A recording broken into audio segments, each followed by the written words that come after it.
आज हम जानेंगे the 3 golden rules of accounting के बारे में। तो 3 गोल्डन रूल्स जानने से पहले हम 3 टाइप्स ऑफ अकाउंट जानते हैं जो हर कॉमर्स स्टूडेंट को पता है कि पर्सनल अकाउंट होता है, रियल अकाउंट होता है, नॉमिनल अकाउंट होता है। ठीक है। अब पर्सनल अकाउंट जो होता है वो रिलेटेड होता है इंडिविजुअल से, फर्म से, कंपनी से और बैंक से। यानी कि बेसिकली हम इसे ये कह सकते हैं कि ये जनरल लेजर अकाउंट्स होते हैं। यहाँ पे हम जनरली जो लेजर प्रिपेयर करते हैं वो अकाउंट्स आते हैं, वो होते हैं पर्सनल अकाउंट। ठीक है। अब जानते हैं कि रियल अकाउंट क्या होता है। तो रियल अकाउंट्स जो होते हैं वो रिलेटेड होते हैं असेट्स और प्रॉपर्टीज, यानी कि लाइबिलिटीज से, प्रॉपर्टीज से, असेट से, जो टेंजिबल और इनटेंजिबल्स होते हैं वो। और ये जो होता है ये परमानेंट अकाउंट होता है। जो रियल अकाउंट होता है तो ये ईयर एंड पे क्लोज नहीं होता, ये बिजनेस के साथ चलता है। जितनी बिजनेस की लाइफ साइकिल होती है उतनी ही इस अकाउंट की भी लाइफ साइकिल होती है। अब नॉमिनल अकाउंट के बारे में अगर देखें तो नॉमिनल अकाउंट जो है वो रिलेटेड रहता है इनकम, एक्सपेंस, गेन और लॉसेस से। कि मतलब जो भी आपने इनकम बिजनेस में इनकर किए, जो भी एक्सपेंस आपने स्पेंड किए, जो भी आपको फ़ायदा हुआ, जो भी आपको नुकसान हुआ, वो सारे नॉमिनल अकाउंट में आते हैं। अब हम देखेंगे कि नॉमिनल अकाउंट जो होता है वो एक तरीके का टेम्पररी अकाउंट होता है, जहाँ पे आप इसको मंथ एंड पे, sorry not month and, actually accounting period यानी कि ईयर एंड पे ख़त्म करते हैं। फॉर एग्जाम्पल अगर हमारा ये फाइनेंशियल ईयर है तो ये हमारा अकाउंटिंग पीरियड अभी हमारा क्या चल रहा है, 1 अप्रैल 25 से लेके 31 मार्च 26 तक। तो इस डेट पे ये अकाउंटिंग पीरियड ख़त्म होगा तो हम उस पे इसको क्लोज करेंगे। तो ये हमारा हुआ नॉमिनल अकाउंट। ठीक है। अब हम आगे बढ़ते हैं। अब यहाँ पे जब हमने शुरू किया था तो हमने बात की थी 3 गोल्डन रूल्स के बारे में। तो 3 गोल्डन रूल्स क्या हैं? अगर हम पर्सनल अकाउंट की बात करें जो इंडिविजुअल एक पर्सन से रिलेटेड है, तो यहाँ पे हम एक लोग की बात कर रहे हैं, या एक कंपनी हो सकती है, एक फर्म हो सकता है, एक बैंक हो सकता है, जहाँ पे जनरल लेजर्स अकाउंट प्रिपेयर होते हैं। तो वहाँ का रूल ये है कि debit the receiver and credit the giver. यहाँ पे डेबिट जो है वो रिसीवर है और क्रेडिट जो है वो गिवर है। ठीक है। अब अगर हम रियल अकाउंट की बात करें तो यहाँ का गोल्डन रूल ये है कि डेबिट व्हाट कम्स इन, यानी जो आपके पास आया बिजनेस में वो डेबिट हो जाएगा, व्हाट कम्स इन। और जो बिजनेस से गया यानी कि गोज आउट, वो क्या होगा, वो हमारा क्रेडिट हो जाएगा। अब अगर नॉमिनल अकाउंट की बात करें तो यहाँ पे एक गोल्डन रूल जो हमारा है वो ये होता है कि डेबिट सारा एक्सपेंस और लॉस है, यानी जो भी आपने खर्चा किया बिजनेस में, या बिजनेस में सारी एक्टिविटी करने के बाद अगर आपको लॉस हो रहा है तो वो सारी चीज़ें डेबिट होंगी। और अगर आपने बिजनेस में इनकम किया, प्रॉफिट किया और जो भी आपको फायदा हो रहा है तो वो आपका क्या हो जाएगा, वो आपका हो जाएगा क्रेडिट। ठीक है। तो अब ये देखते हैं कि एग्जाम्पल के साथ कि अकाउंट्स में क्या आता है। तो पर्सनल अकाउंट यानी कि जो पर्सन से रिलेटेड है, नाम में ही छुपा हुआ है, ध्यान से सुनना।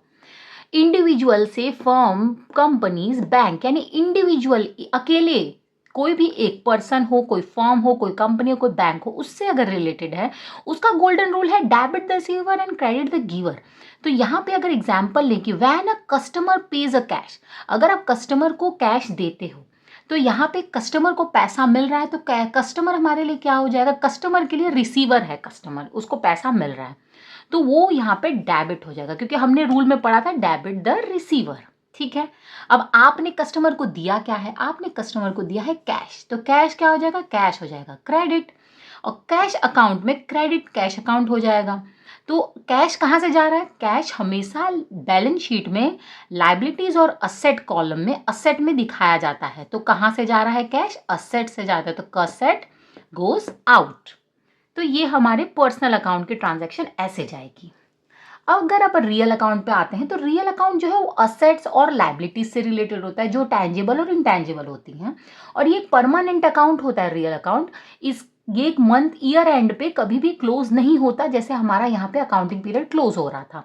ये जितनी बिजनेस की लाइफ साइकिल होती है, जितनी की बिजनेस की लाइफ साइकिल होती है उतनी ही इसकी भी लाइफ साइकिल होती है, कंटिन्यूटी सेम रहती है, दोनों पैरेलली चलते हैं। ठीक है, अब यहाँ पे बात करते हैं एग्जाम्पल की। तो यहाँ का रूल था debit what comes in, credit what goes out. तो यहाँ पे है example, buying furniture for cash. अब आपने कैश देके, पैसे देके फर्नीचर खरीदा, तो यहाँ पे खरीदा आपने क्या, फर्नीचर। तो बिजनेस में क्या आया, फर्नीचर आया, और हमारा रूल क्या था, डेबिट व्हाट कम्स इन। तो डेबिट में जो भी आया है वो डालना है। तो फर्नीचर आ रहा है तो फर्नीचर में डाले। अब बिजनेस के लिए फर्नीचर क्या होगी, फर्नीचर बिजनेस के लिए एक असेट होगी। तो बेसिकली असेट आया हमारे अकाउंट, हमारे बिजनेस में। सो फर्नीचर अकाउंट जो है वो डेबिट होगा, बिकॉज असेट कम्स इन। और अब अगर बात करें क्रेडिट होने की, तो हमने असेट को खरीदा किससे, कैश से। तो हमने क्या दिया उसे असेट खरीदने के लिए, कैश हमने दिया। यहाँ पे था क्रेडिट व्हाट गोज आउट, मतलब जो बाहर गया बिजनेस के वो क्रेडिट होगा। तो यहाँ पे हमारा कैश जो है वो बिजनेस के बाहर जा रहा है, तो इसलिए यहाँ पे क्रेडिट हो गया कैश। और सेम कैश कहाँ पे दिखता है, लायबिलिटी और बैलेंस शीट में लायबिलिटीज और असेट कॉलम में असेट साइड में कैश दिखता है। तो असेट से जो है वो कैश जा रहा है, तो असेट गोज आउट। ये कैश जो हमारा होता है वो एक लिक्विड असेट होता है। इसके ऊपर आगे वीडियो बनाऊंगी, उसमें समझाऊंगी अच्छे से कि लिक्विड असेट्स क्या होते हैं, टैंजिबल असेट्स क्या होते हैं, इनटैंजिबल असेट्स क्या होते हैं। उसके लिए हमारे वीडियो को फॉलो कर लीजिए। ये वीडियो समझ में आई, चैनल को फॉलो कर लीजिए। अगर ये वीडियो समझ में आए तो आगे बने रहिए, और तब तक चैनल को सब्सक्राइब भी कर लीजिए और वीडियो को लाइक भी कर लीजिए। अब आते हैं नॉमिनल अकाउंट पे। नॉमिनल अकाउंट जैसा मैंने बताया था कि इसमें इनकम, एक्सपेंस, गेन, लॉस, ये सारी चीजें आती हैं। यानी कि ये एक टेम्पररी अकाउंट है, क्योंकि हम जो day to day business activities होती हैं, जो ट्रांजैक्शन बुक होते हैं, उसका जो हम एनालिसिस करते हैं। मैंने अपने प्रीवियस वीडियो में आपको पढ़ाया है बुक कीपिंग और अकाउंटिंग के बारे में। उसमें अकाउंटिंग में हम एनालिसिस करते हैं, बुक कीपिंग में हम ट्रांजैक्शन रिकॉर्ड करते हैं। ठीक है, तो जो बुक कीपर बुक कीपिंग में ट्रांजैक्शन रिकॉर्ड करता है, और जो हम एनालिसिस करते हैं अकाउंटिंग में, वो होता है हमारा टेम्पररी अकाउंट, जिसमें जो हमारी अकाउंटिंग पीरियड है उसका हम ट्रांजैक्शन रिकॉर्ड करते हैं, उस पर एनालिसिस करते हैं। ठीक है, अब ये आता है debit all expense and losses, credit all incomes and gains. ये हमारा यहाँ का गोल्डन रूल है। अब यहाँ पे अगर एग्जाम्पल से देखेंगे, पेइंग रेंट, यानी कि फॉर एग्जाम्पल समझिए एक बिजनेस है, वो एक बिल्डिंग में अपने स्टाफ को बिठाता है, ऑफिस स्टाफ को, और काम करवा रहा है। तो उसको रेंट तो देना पड़ेगा उस बिल्डिंग का। तो उसने उसका रेंट दिया। यहाँ पे क्या था, ऑल एक्सपेंस एंड लॉस। तो रेंट जो है वो तो खर्चा हुआ, तो यानी वो क्या होगा, डेबिट होगा। तो डेबिट रेंट एक्सपेंस अकाउंट, हमारा रेंट एक्सपेंस अकाउंट डेबिट हो जाएगा, क्योंकि ये एक एक्सपेंस है। ठीक है, अब क्रेडिट क्या होगा, credit all income and gains.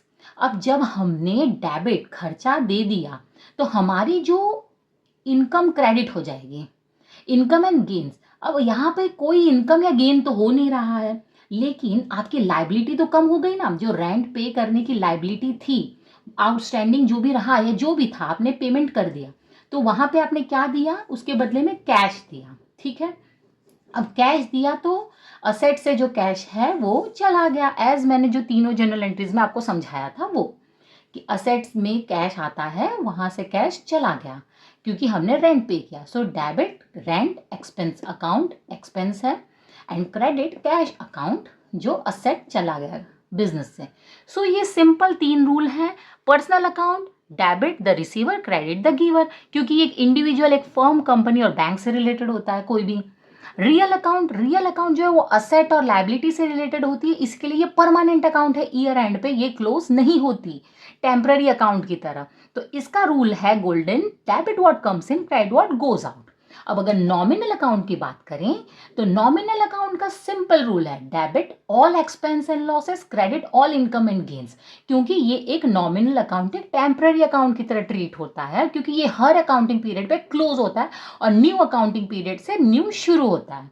ठीक है, तो इतना तो मैं समझ सकती हूँ कि आपको समझ में आ गया होगा। अगर इतने तक के लिए कोई भी क्वेश्चन हो तो उसे कमेंट में ज़रूर पूछिए, और अगर वीडियो समझ में आई है तो सब्सक्राइब कर लीजिए, लाइक आप कर सकते हैं अगर आपको पसंद आया तो, और अगर नहीं पसंद आया तो आगे जो वीडियोस आने वाली है उन्हें देखिए, और तब अगर आपको पसंद आए तो तब लाइक करिएगा। ठीक है, अब मैं एक आपको गोल्डन का भी गोल्डन रूल बताने वाली हूँ, वो है हमारा डेबिट एंड क्रेडिट का लॉजिक। ठीक है, ये गोल्डन स्टार रूल है।